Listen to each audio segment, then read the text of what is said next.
예, 여러분 안녕하세요. 영말씀 장우상입니다. 자, 오늘은 동서양을 비교하는 것도 공부의 즐거움이다. 자, 이런 주제를 가지고 한번 보도록 하겠습니다.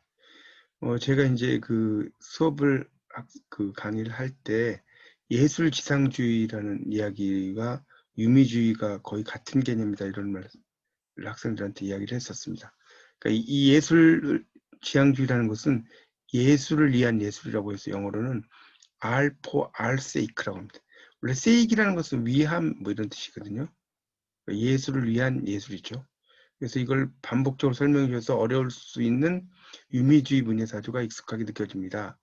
오스카 와일드는 예술은 전적으로 쓸모없는 것이다 라고 말하며 아름다움 자체를 추구하는 것이 예술의 목적이다.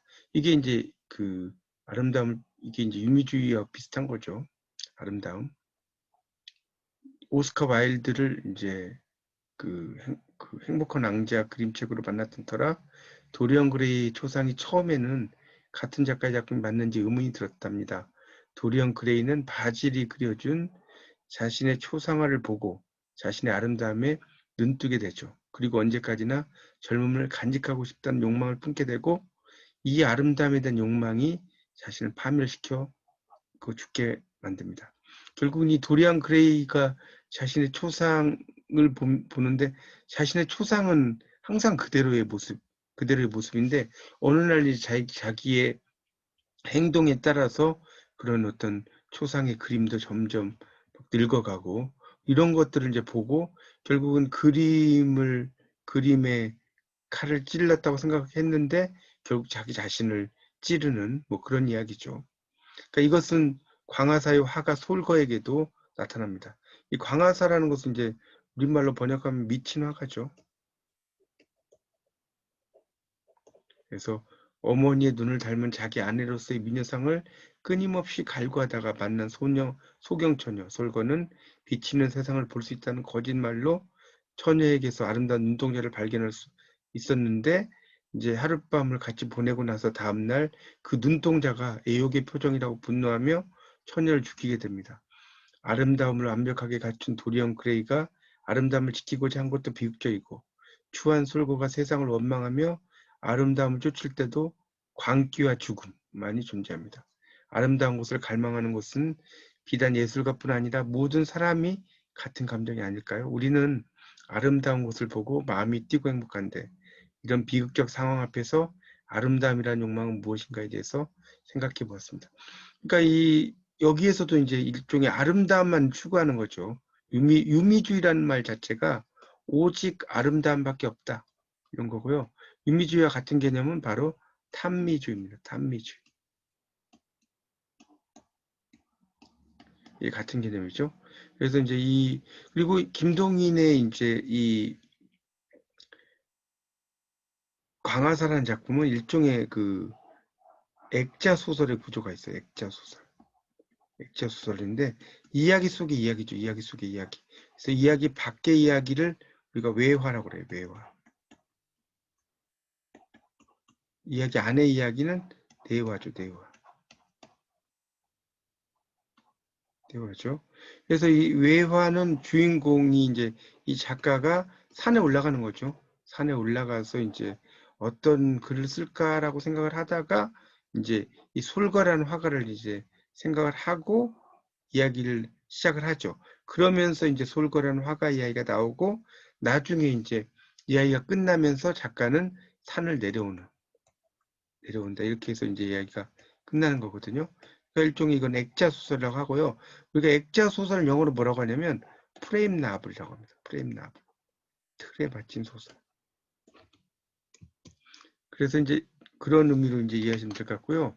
이효석의 또 화분이라는 작품은 쾌락만 추구하던 인물과 달리 예술이 가장 아름답고 위대하다고 여겼던 미란과 영혼만이 긍정적 결말 이런 거죠. 조금 다른 거죠. 아까 두 작품은 되게 부정적인 의미가 상당히 강했는데 이효석의 화분은 예술 지향지가 흐르고 있다기보다는 어떤 생명력 차원의 이제 유미주의 이런 게 나타나고 있다고 느꼈습니다. 지금 이야기한 것은 제가 국문학을 강의할 때 오스카 와일드와 김동인의 광화사에 대해서 이제 말씀을 드렸는데 그분이 이제 이런 글 쓰셨어요. 그리고 지금 대학원에서 현대소설도 전공하고 있습니다. 본명을 밝히기는 그러니까 이렇게 이야기를 하겠습니다. 그래서 이 비교문학이라는 것은 두 나라의 어떤 문학, 이걸 비교해서 서로의 영향, 문학 양식 등을 비교한 학문을 말한다. 예를 들면 톨스토이의 효용론, 작품과 독자의 관계를 중시하죠.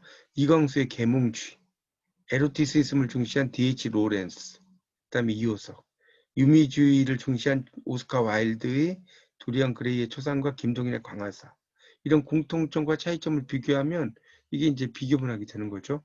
그래서 비교 문학을 공부하는 것은 우리의 문학 세계 발전에 상당히 도움이 됩니다.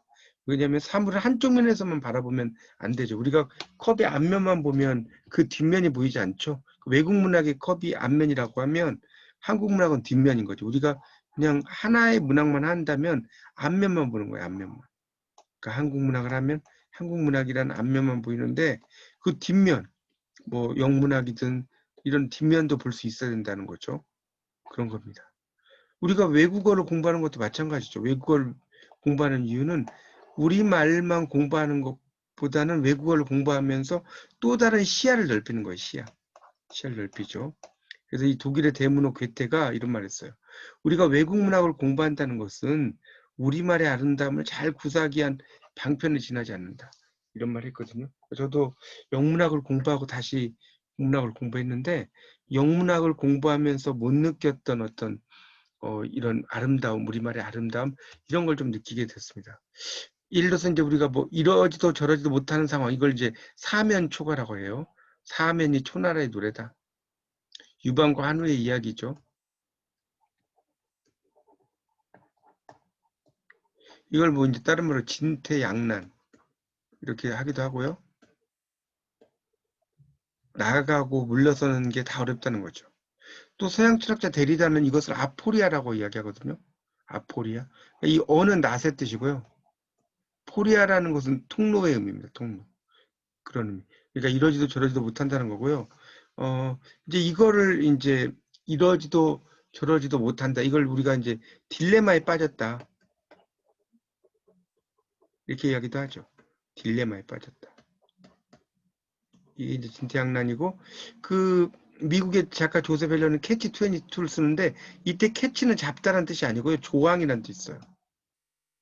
그래서 항공기 규정원리 22조항에 의해서 정신병자는 비행기를 볼 수 없고 비행기를 잘 모는 사람은 정신병자가 아니다. 그러니까 앞뒤가 맞지 않죠. 그래서 이 캐치 22라고 하는 것도 이러지도 저러지도 못하는 상황이 되는 거죠. 그러니까 우리가 지금 정리하면 진퇴양난, 이걸 또 진퇴유곡이라고 돼요. 진퇴유곡, 사면초가, 딜레마, 그 다음에 아포리아, 캐치 22.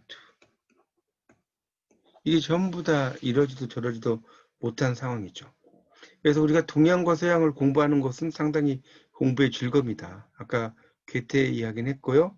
우리가 작품을 번역한다고 할 때도 영문학만 전공하고 번역하는 것보다 국문학도 함께 전공하면 훨씬 깊은 의미의 맥락, 문학까지도 생각해서 번역을 할 수가 있습니다.